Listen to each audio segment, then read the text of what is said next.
Sir, जिस तरह पूरा पाकिस्तान जानता है कि ये जो हुकूमत है ये आप लोगों की सपोर्ट के साथ है और आप लोगों की सपोर्ट के बगैर ये कुछ भी नहीं कर सकती, बट अनफॉर्चुनेटली हमने देखा है कि हुकूमत के वुज़रा हों या कोई भी लोग हों, ये किसी ना किसी वक्त पर आपकी जमात के साथ बहस करते हैं, चाहे वो फिर अज़मा बुखारी साहिबा हो, वो शर्जील मेमन साहब की किसी ना किसी ट्वीट के ऊपर कोई ऐसा कमेंट कर देंगी या उसको रीशेयर करके कोई ऐसी बात कर देंगी जिसमें वो हर चीज़ का खुद क्रेडिट लेती हैं।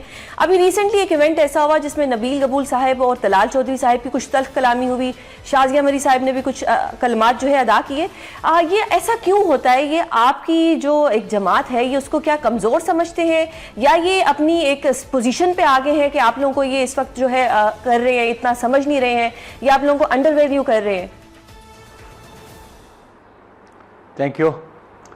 गुजारिश है कि पॉलिटिक्स में हमेशा टॉलरेंस को अहमियत दी जाती है और पॉलिटिकल पर्सनैलिटीज़ वही होता है जिनमें टॉलरेंस होती है, और जिनमें टॉलरेंस नहीं होती तो फिर वो उनका एटीट्यूड पॉलिटिकल नहीं होता और फिर इमेच्योरिटी की बात है।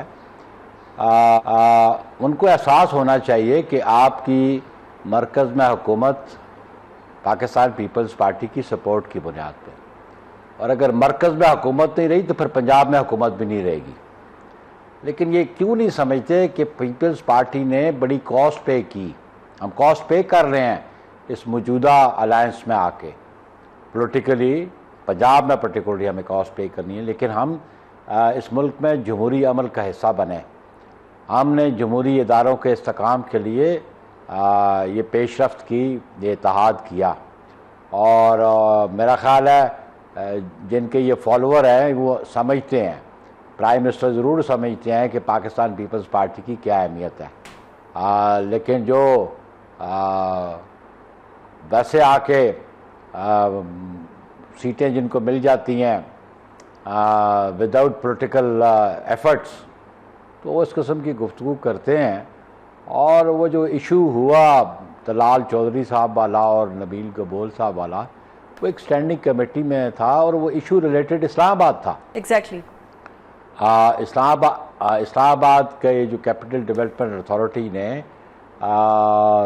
जो अपनी ट्रांसफ़र फीस CDA प्लॉट्स की कोई 300% कर दी, और वेरास वो नेगेट कर रहे हैं फेडरल गवर्नमेंट की पॉलिसी को, क्योंकि फेडरल गवर्नमेंट ने रियल एस्टेट को बेनिफिट देने के लिए टैक्सेस को रिड्यूस किया, FPR ने रिड्यूस किया उसको। और मुझे समझ नहीं आती कि उनका एक अदारा जो प्राइम मिनिस्टर और कैबिनेट की मर्ज़ी से वहाँ बैठा हो सरबरा, और वो बोर्ड वो इस किस्म के इक़दाम करें को जो फेडरल गवर्नमेंट के जो इनिशिएटिव्स हैं उनको फ्रस्ट्रेट करने की कोशिश करें। तो इस पर मैं समझता हूँ कि प्राइम मिनिस्टर साहब की टीम को भी समझना चाहिए कि आप हुकूमत में ये जो ओहदे, ये वजारतें आपके पास हैं, ये पाकिस्तान पीपल्स पार्टी की मरहून मिन्नत है। बिल्कुल सर। सर, चाहे बजट का इशू हो, कैनाल्स का इशू हो, कहीं पे भी कोई इशू आता है तो ये लोग ऐसी हरकतें करते हैं कि जिनकी वजह से सहाफ़ियों को आप लोगों से सवाल करना पड़ता है। अभी जिस तरह से तलाल चौधरी साहब ने एक धमकी दी, उन्होंने कहा कि अगर आपने हमारी बात ना समझी तो फिर हम आपको और तरीके से समझाएंगे।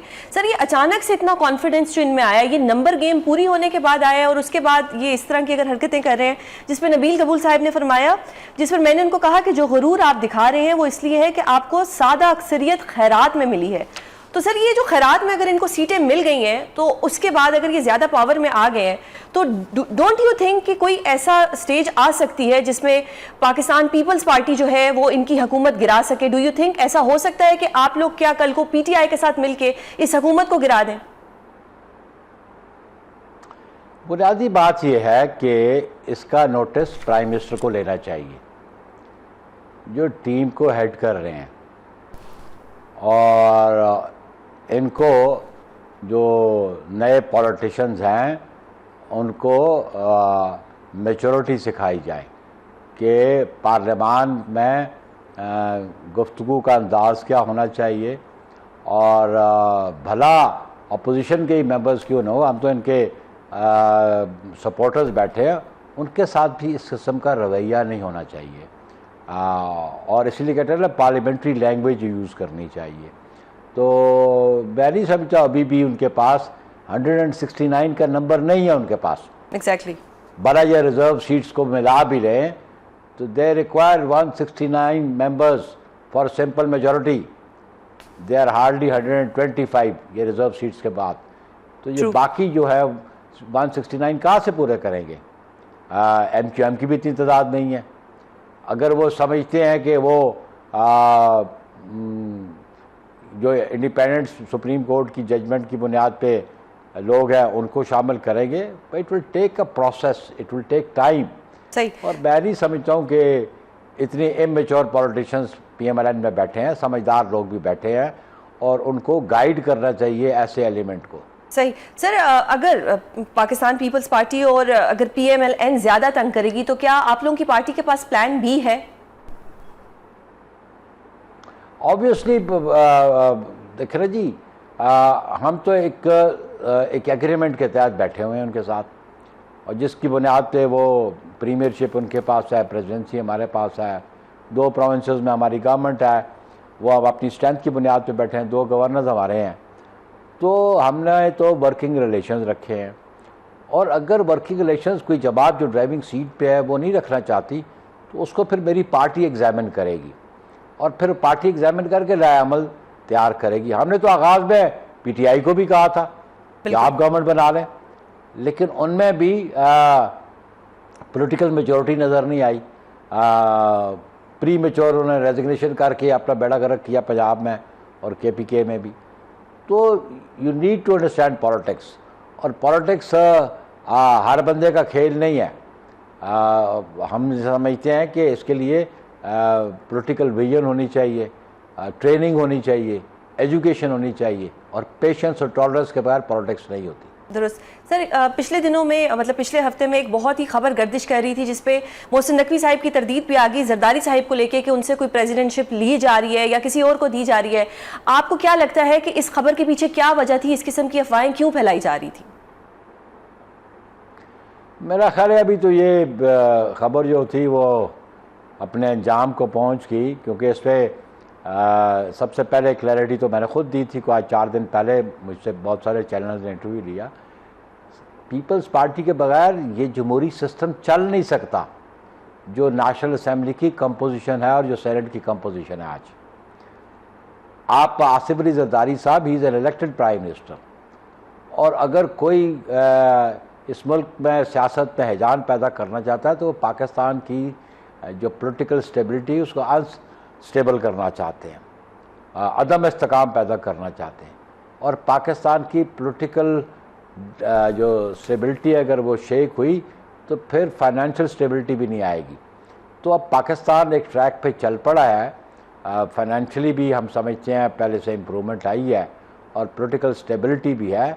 तो वो एलिमेंट जो पाकिस्तान में पाकिस्तान को डिस्टेबलाइज करना चाहता है, ये उन एलिमेंट्स ने ये इस किस्म की र्यूमर्स छोड़ी हैं।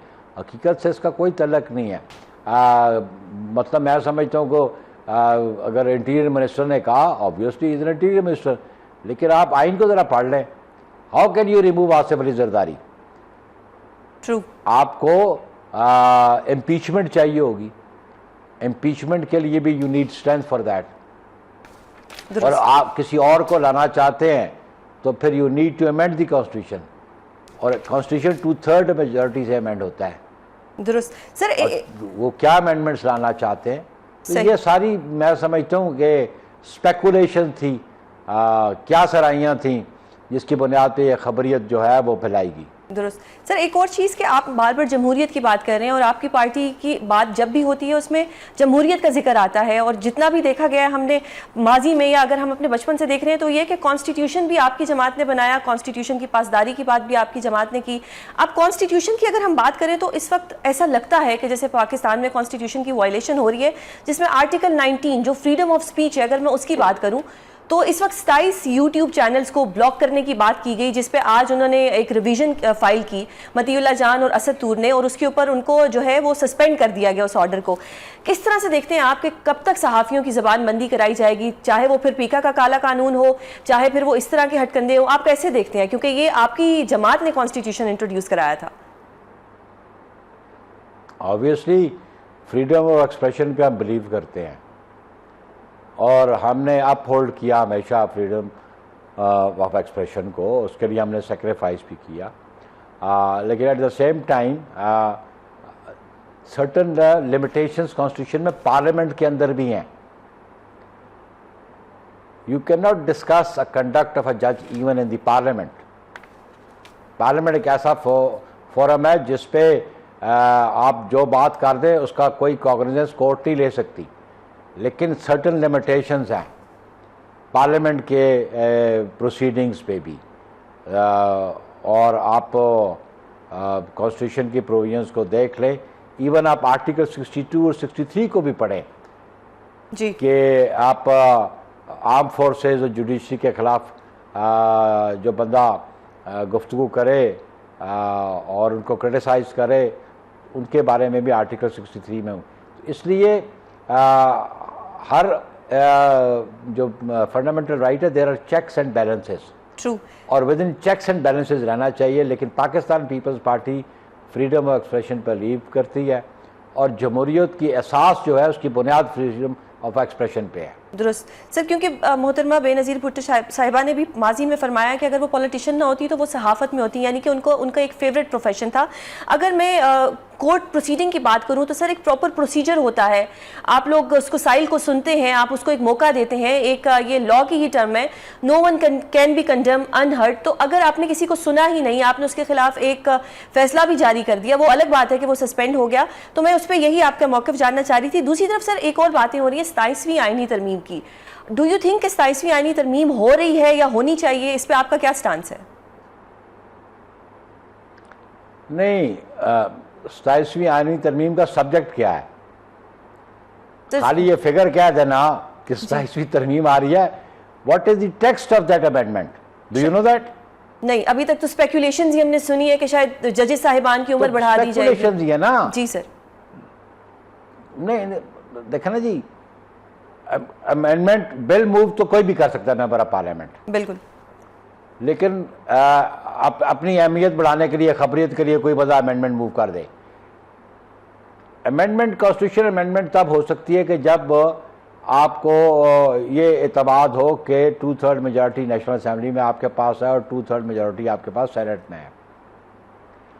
और आज किसी एक जमात के पास 2/3 मेजॉरिटी है, किसी एक जमात के पास सिंपल मेजॉरिटी नहीं है. जब तक पॉलिटिकल फोर्सेस ऑन बोर्ड नहीं होंगी, और जो 26 अमेंडमेंट आपके सामने है, तो कितना प्रोसेस कितना लगा और इस पर कितने एफर्ट्स करने पड़े. मेरी क्या तो कितने एफर्ट्स करने पड़े कि बाकी पॉलिटिकल पार्टीज को ऑन बोर्ड में लाने के लिए, और 26 अमेंडमेंट हुई.